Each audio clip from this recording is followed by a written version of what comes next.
Yeah. So obviously, the elephant in the room, the campaign was awesome. It was amazing.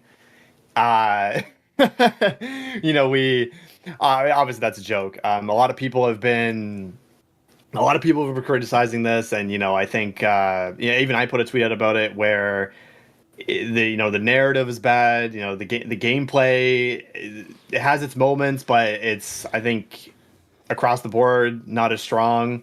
Obviously, not as strong as BO6. Um, and you were playing this through this is your first experience of the launch. You were playing it early through the New Zealand access. So I kind of want to gauge your sort of thoughts as you're playing that for the first time. Because I haven't played it yet. I watched it along with you, but when was like the moment where you're kind of like, all right, this is like, this is not really, this is not really looking good. I'd say it started to hit me when we had a Menendez boss fight at the end of the first level, because I was like, okay, narratively, this already is a little strange, and I was getting worried that the whole campaign would be this hallucination, Yeah. and that's what it ended up being for the most part. I am not against co-op campaigns in the slightest. I will say, to put it simply, if you could play this campaign with friends, you'll have a pretty fun time, because the laughs and some of the boss fights, like you can definitely get an experience out of this. If you're playing solo, this does not play like a Call of Duty campaign. It's probably the reason why they didn't do a little demo of the campaign prior to release. It's the first campaign since, man, maybe no, World War II, I think, had a demo as well. I'm trying to think of the last campaign we didn't get any like early gameplay of, genuinely, like a little demo of like maybe 7-8 minutes of what was going on. It's the first campaign in years and years and years. Obviously, Black Ops 4 didn't have one, so excuse that.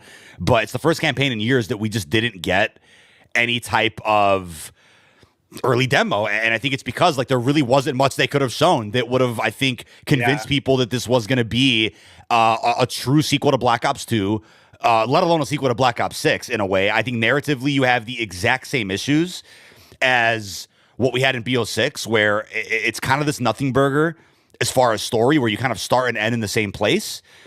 The thing about Black Ops 6's campaign, though, considering it was a single player experience, was that the campaign felt rich with gameplay. There was unique gameplay opportunities every level. Whereas with this, it was the same loop with your squad, where you're kind of just holding down positions, fighting some tankier enemies, looking for armor plates, and then that's it. Move on to the next. Move on to the next level. Yeah. There was nothing unique about any of the missions, really, aside from some of the bosses. There were some hot moments story wise, though, that I did like, which is when you relive, rescuing Woods in that container, even though David didn't actually do that. But you get to see like some story with Woods. Awesome to hear Damon Victor Allen as Woods again. There was that moment with, David. It was actually, probably the most emotional part of the campaign that I actually did like was the flashback with Alex Mason in his Alaskan house.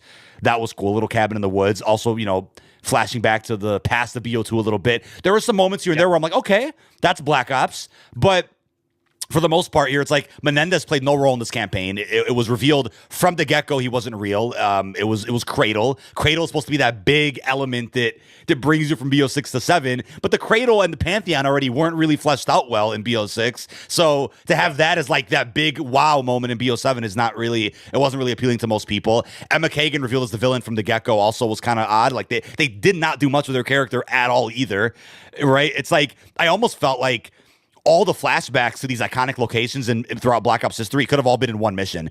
I know your take was that, oh, it was cool to kind of spread them out. And I'm like, sure, but the way they were spread out, it wasn't really impactful the way we thought it was going to be. So again, it comes down to really poor narrative and very odd decisions to find, with a co-op campaign, since we haven't seen one in over a decade. Like, it could have been a cool opportunity, man. And it just did not hit. I think I worded this, exactly how I wanted to on a tweet a few days ago, but I think BO7 and BO6's campaign suffer from the exact same issue, which is narrative. I think the narrative issues with BO6 are exactly the same with BO7, but people kind of toss that aside with BO6 because the gameplay was good. Yep. The missions were very linear, and it was flashy, it was nice. There was these big cinematic moments. So the story kind of got swept underneath the rug with that, and I called it out from the get go, and we talked about this throughout the entirety of the year that the narrative was not very strong at all, and people were saying it's a good campaign because the gameplay was good, which fair enough. Like obviously that's like it can be a good campaign if you're not looking at it from a story perspective, but I kind of like digging deep into that sort of stuff. And the BO7 campaign is more of the same. The only difference this time is that the gameplay didn't wasn't up to par with, say, BO6 or even a more traditional Call of Duty campaign. So it's a lot easier to sort of pinpoint and expose sort of narrative issues when the magnifying glass is already completely studied everything to do with the gameplay and being like, okay, the gameplay's bad. Also, the story sucks. Also, it's this. Also, it's that. Also, it's Warzone. It becomes really easy to do that, and like I don't blame people. I don't blame people. The seeing it live through your stream, I was like, this is gonna be a disaster. Yeah. For the COD community, and it even sort of went past the COD community. You had like everyone was tweeting about this, putting the clips of Harper being huge in the one mission there, right? And some other moments how you can get sort of kicked for inactivity and while playing solo in campaign. That's crazy. Obviously, that's just a byproduct of it being completely online now, but. Yeah, it's just not good. It's not good, and I'm very sad that we waited this long to have to finally go back to David Mason and to finally go back to this era and these characters. And I would almost rather if you just ended after Cold War. And to be honest, in terms of the canon, you do World at War, you do BO1, you do Cold War, and everything else is non-canon. The reason why I say BO2 is because I feel like that ended everything. You killed off all your characters, rendered Woods useless. And I still think the BO2 campaign is a good campaign. I think that just wrote it into a hole, and the only thing you could really do is go back before that. That's why I think Cold War maybe shined a lot. You could still utilize those characters and create new ones, which they had in BO6 never utilized. Russell Adler, nowhere to be seen inside of BO7 also. That's weird. Yeah, that's actually weird. And the characters that they really built up, especially through the post-launch story, like Savati, not mentioned once at all in the BO7 campaign. And she was like the big gear in the Avalon crime families getting turned into like a corporation, the Guild. And that is not even heard of. That's not even really touched on. I believe it's touched on in an intel and in a blog post for BO7 like months ago. But obviously, the holes in the narrative with this is like a piece of Swiss cheese. Like it's almost a clear picture when you look through it. It's really sad. It's really sad. Yeah, very well said. I mean, there's a couple of things I want to break down from that. I mean, first, I think it's odd that the campaign tries to be this zombies focused campaign. I like zombies in a campaign, don't get me wrong. I think BO6 did it well with I think one or two missions. It's always cool to see a little zombie, Easter egg in a campaign, right? Where they keep spawning in and it's somehow tied to the narrative, whatever. The whole campaign, apart from, holding down positions and capturing this point and looking for plates because you can't find any. And there's obviously like loot boxes too with weapons in them, which I know prepares you for endgame, which we'll get to. It's just odd that the zombies pop up so frequently in this campaign. I'm like, were they trying to do a Nightmares 2.0 from BO3? And they didn't get the full green light on it, but then they still somehow threw zombies into almost every level here. Not saying that was a bad thing either, because I love zombies, obviously. I cover it extensively, but it was odd to see how much zombies was included in this set of 11 missions. It was odd, man. But what you said about go ahead. I was gonna say, people saying like Emma Kagan, CEO of the Guild. Like there's so many dialogue. Like, the narrative. Emma Kagan saying you're a big fat failure, and like there was a lot of lines where I'm kind of like I'm cringing, like my spine, like my skin's crawling on some of these lines, and It's just like not of the obviously, quality of like a campaign script. It's yeah, not of the quality that we saw in good campaigns. And even Black Ops 6's campaign and had a lot of narrative issues, but the dialogue yeah. wasn't that stiff, right? Yeah. And like I don't want to be like super ripping in it and being like disrespectful, but I think this is just sort of like a bubbling issue that I've had within me starting with BO6, where the narrative wasn't that strong, but I can sort of give it a pass because the gameplay was good for the campaign. I respect that portion of it. Post launch story went absolutely nowhere. You're going into BO7, it's like, all right, are they gonna make the change? Are they gonna really do it? I didn't have a lot of faith in it because there's back to back games. How could these things be fixed so soon? And that sort of came true. And then I'm sort of like I'm done. I can't. Right. Right. I don't really have a lot of faith anymore in sort of narrative choices and this sort of thing. And, I think campaigns can bounce back. Like I think MW4 is going to have a great campaign. MW2 is fantastic. In terms of like an actual Call of Duty campaign. So like I don't have a doubt in my mind that this is going to be like the last campaign we ever see.